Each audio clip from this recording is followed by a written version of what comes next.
ये constitution schedule caste and schedule tribes orders amendment bill लेके आते हैं अलग अलग राज्यों का, कभी कर्नाटक का लेके आते हैं, कभी जम्मू एंड कश्मीर का लाते हैं, आज आपने उड़ीसा का और आंध्र प्रदेश का लेकर आए हैं।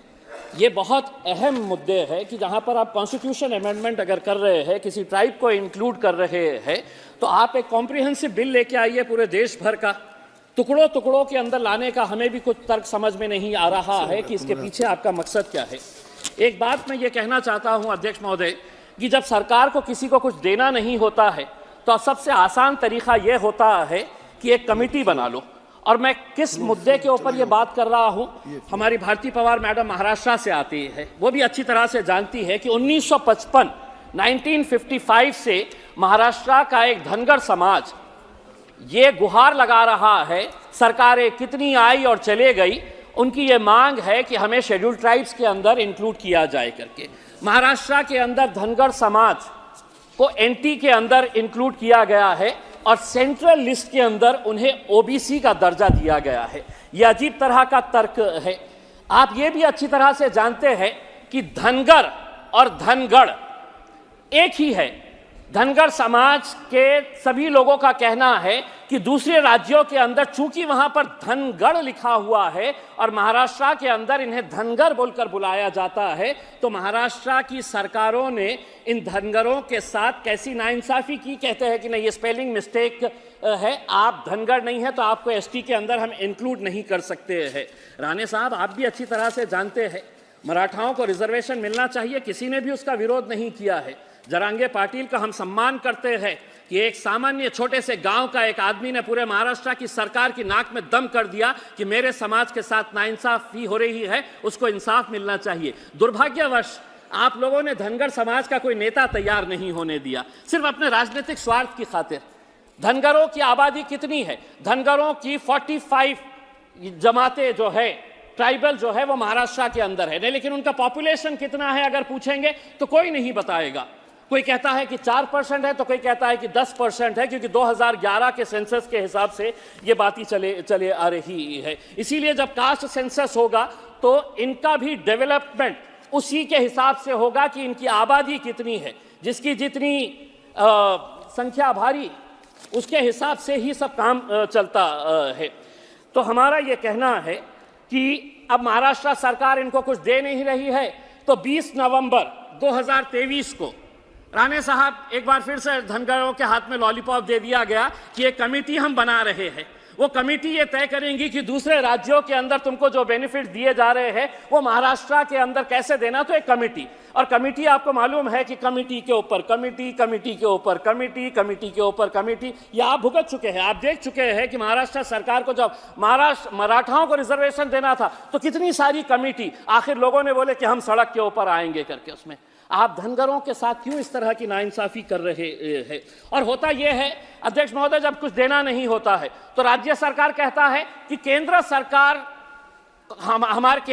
कहता है कि हमको राज्य सरकार की तरफ से कोई प्रस्ताव नहीं आया है करके।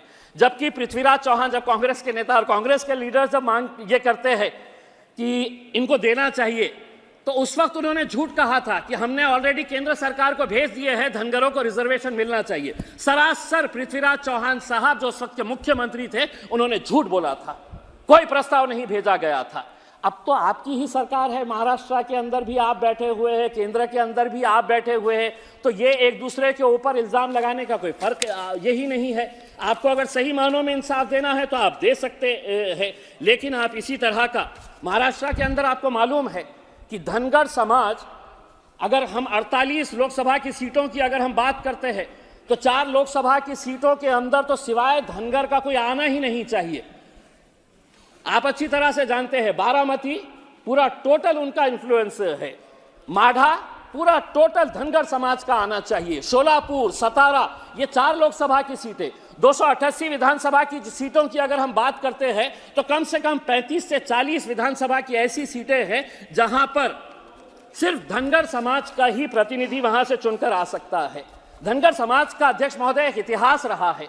अहिल्याबाई होलकर का आपने नाम सुना होगा, एक महारानी थी जिसने अपने समाज के लिए 18वीं सदी में मालवा रीजन की वो महारानी थी, लेकिन उसकी पहचान महारानी बोल के नहीं है, उसने अपने समाज के लिए और उसकी जेनरोसिटी जो थी उसके लिए आज धनगर समाज कई सालों से जालना जिले के अंदर अहिल्याबाई होलकर के एक स्मारक के लिए जगह मांग रहा है। आप वो जगह भी नहीं दे रहे हैं। इतनी बड़ी अपने समाज के लिए काम करने वाली, तो हम महाराष्ट्र सरकार से अनुरोध करते हैं जल्द से जल्द अहिल्याबाई होलकर के एक स्मारक के लिए बड़ी जगह वहां पर दी जाए करके।